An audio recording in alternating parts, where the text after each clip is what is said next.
Kalau mau offline, saya sanggupin bawa pendeta. Kita debatnya tatap muka di gedung atau di hotel. Pakai moderator, pakai timer. Nih yang bikin timer udah ada nih. Oh, ya. Sama disiarin langsung atau live di YouTube. Nah,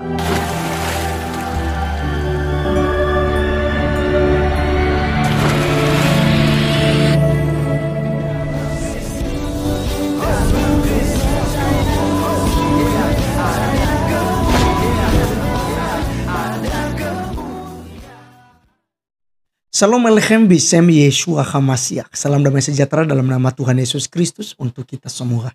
Teman-teman sekalian, pada kesempatan kali ini kita akan menyaksikan ya satu sindir menyindir dari Donditan dan Elia Myron. Teman-teman sekalian, di mana Donditan ini kan sukanya memframing ya.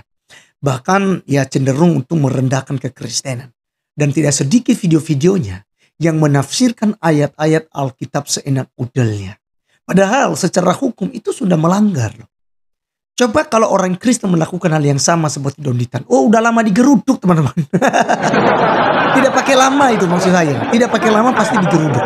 Tidak pakai lama akan viral, masuk di TV One dan segala macam. Tapi kalau mereka, nah seperti yang kalian lihat dan saksikan selama ini. Nah teman sekalian, kita berharap memang mereka ini terjadi debat. Supaya apa? Supaya Donditan ini memang benar-benar terbungkam gitu ya. Banyak alibi ini, alibi itu. Karena Elia Myron sudah membuktikan beberapa waktu yang lalu. Yang menolak untuk bertemu langsung di podcastnya Samuel Chris itu adalah Donditan. Kan Elia Myron itu jelas-jelas tantang gitu. Tapi Donditan takut. Jadi dia berani di kandang sendiri gitu loh. Fasilitasi inilah, itulah segala macam. Nah teman-teman sekalian, mari kita mendengarkan. Silakan tonton sampai selesai supaya teman-teman tidak gagal paham. Dan penjelasan-penjelasan Bro Elia juga kalian simak baik-baik supaya mengerti tentang kekristenan. Kita saksikan videonya berikut ini. Shalom Aleichem, damai Kristus bersama kita. Pada video ini saya akan menanggapi tanggapan Donditan mengenai pernyataan saya perihal Septuaginta. Sebenarnya pada video saya yang mereka tanggapi itu hanya berbicara tentang kekristenan dan keyahudian mengenai teks yang ada di antara keduanya. Tapi entah bagaimana, umat abad ke-7 yang datang dari semenanjung Arabia ini selalu nimbrung untuk merusak suasana. Tapi nggak apa-apa, berbicara kekristenan memang sangat menjanjikan.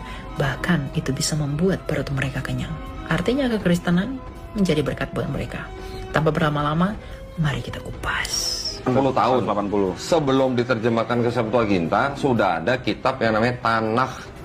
Yang pertama, dia mengatakan bahwa sebelum Septuaginta ada, sudah ada Tanakh. Dan dia mengatakan bahwa Septuaginta itu ya diambil dari Tanakh. Pertanyaan saya, kalau Septuaginta diambil dari Tanakh, mengapa jumlah Septuaginta lebih banyak daripada jumlah Tanakh? Tanakh hanya memiliki 24 kitab, sedangkan Septuaginta memiliki 51 kitab. Kalau Septuaginta mengambil dari Tanakh, harusnya jumlah Septuaginta itu sama dengan Tanakh. Tapi ini mengapa tidak sama? Mengapa Septuaginta lebih banyak daripada Tanakh? Blunder. Selain itu, kalau memang Tanakh sudah ada sebelum Septuaginta, coba tunjukin satu aja nama dari kodeks Tanakh yang lebih tua daripada Septuaginta itu sendiri. Saya yakin Anda tidak bisa membuktikan ini.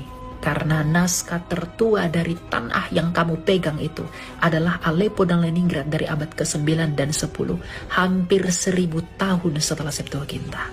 Jangan menipu orang Kristen. Kamu bisa menipu kawan-kawanmu, tapi kamu tidak bisa menipu kami. Hampir semua penulis perjanjian baru mengutip dari Septuaginta. Mengutip. Lalu yang berikutnya dia mengatakan bahwa hampir semua isi perjanjian baru itu mengutip Septuaginta. Justru karena Septuaginta sudah selesai sebelum penulisan perjanjian baru, makanya para rasul mengutip Septuaginta.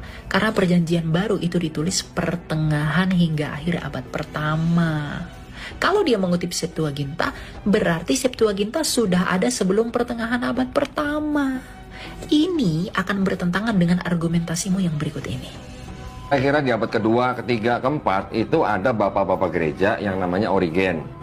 Ada lagi Lucian, ada lagi Hesisius. 3 bapak gereja ini yang meresensi namanya. Nah, meresensi itu apa? Meresensi itu artinya mengkritik terjemahannya Septuaginta. Terjemahan Septuaginta yang sudah dalam bahasa Yunani itu dikritik, kemudian ada yang diubah-ubah. Diubah-ubah, kenapa diubah-ubah? Supaya masuk ke dalam teologinya Kristen. Di video ini dia mengatakan bahwa di abad kedua sampai di abad keempat ada bapak-bapak gereja yang mengkritik Septuaginta lalu mengubahnya dengan meresensinya agar lebih sesuai dengan teologi kekristenan. Padahal dia lupa, dia sendiri yang ngomong bahwa hampir semua isi perjanjian baru mengutip Septuaginta. Perjanjian baru itu sudah selesai sebelum abad pertama. Lah dasar iman kami itu dari perjanjian baru. Lalu sekarang kamu fitnah bahwa itu diubah-ubah bapak-bapak gereja di abad keempat. Argumentasimu nggak konsisten, makanya jangan suka menipu. Lagi pula kamu bilang begini nih. Septuaginta yang bikin bukan Kristen, yang nyusun bukan Kristen. Padahal dia sendiri yang ngomong bahwa Septuaginta bukan buatan orang Kristen. Lalu sekarang saya enak udel, dia bilang bahwa orang Kristen lah yang mengubah Septuaginta. Mengenai asumsi dia yang penuh kebencian, yang mengatakan bahwa orang Kristen lah yang mengubah Septuaginta, itu dipatahkan oleh sejarawan Josephus Flavius dalam tulisannya berikut ini. Demikian yang dapat saya sampaikan. Kesimpulan yang dapat kita pelajari adalah sebenarnya video tanggapan mereka itu tidak penting karena tidak berisi apapun. Isinya semuanya hanya letipuan. Ya, nasihat saya buat orang-orang Saracen yang menganggap mereka-mereka ini pintar, mungkin bagi kalian itu pintar, tapi sebenarnya yang kalian dapatkan hanyalah pembodohan. Tuhan memberkati, bertobatlah, percayalah kepada Kristus yang sejati. God bless you. Ya, Elia Miron lah ya.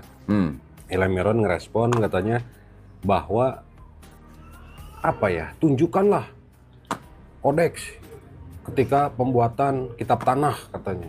Waduh, gimana nih kok tanggapannya kok?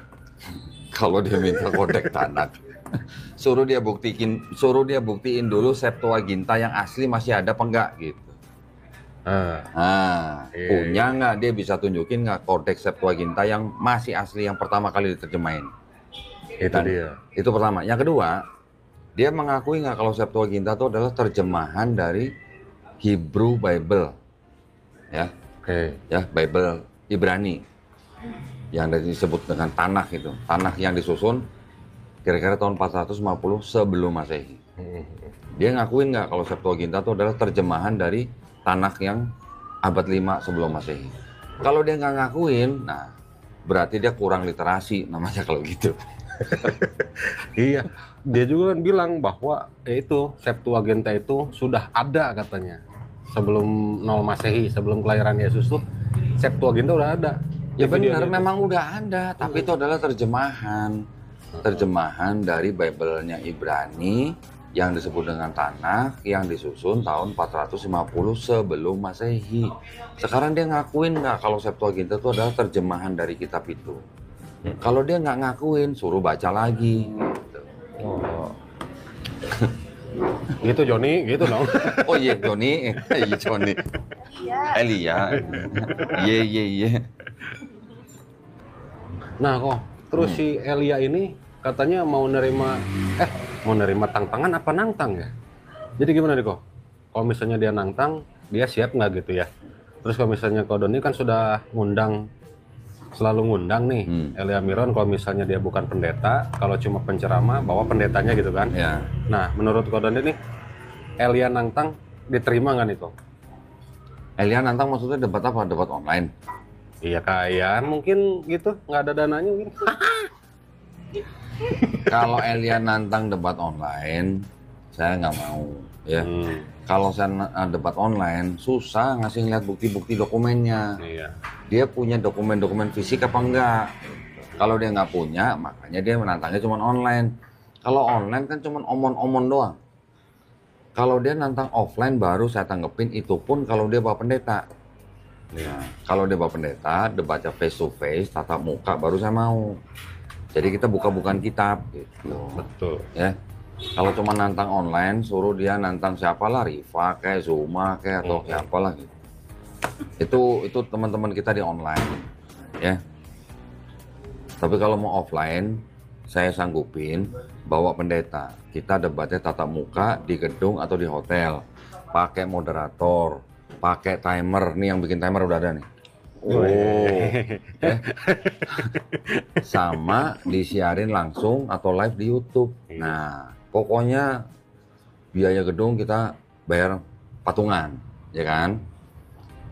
Transport, akomodasi, mobilisasi itu biaya masing-masing.